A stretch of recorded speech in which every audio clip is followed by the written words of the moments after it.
শেখ হাসিনা জাতির কপালে কালিমা দিতে চেয়েছিল, কিন্তু সেই কালিমা নিজের কপালেই লেগেছে। তাই তিনি বাধ্য হয়ে নিজের পছন্দের দেশ ভারতে চলে গেছেন, এমন মন্তব্য করেন জামায়াতে ইসলামী আমির ডাক্তার শফিকুর রহমান। সোমবার বিকেলে টাঙ্গাইল শহীদ স্মৃতি পৌর উদ্যানে বৈষম্য বিরোধী ছাত্র আন্দোলনে আহত ও শহীদ পরিবারের সঙ্গে মতবিনিময় সভায় প্রধান অতিথির বক্তব্যে কথা বলেন। সভায় জেলা জামায়াতে ইসলামের আমির আহসান হাবিবের সভাপতিত্বে অনুষ্ঠানে বিশেষ অতিথি ছিলেন কেন্দ্রীয় কমিটির নির্বাহী সদস্য অধ্যক্ষ মোহাম্মদ ইজ্জতুল্লাহ ও ডক্টর মাওলানা খলিলুর রহমান মাদানী।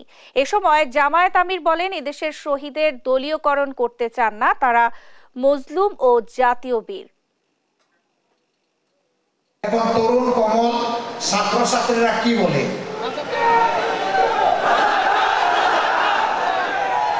শেখ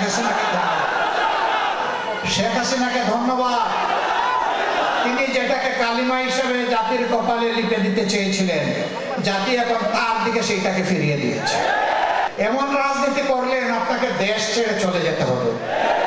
850 বছর আগে লক্ষণ সেন গিয়েছিল আর আপনি গেলেন তারপরে।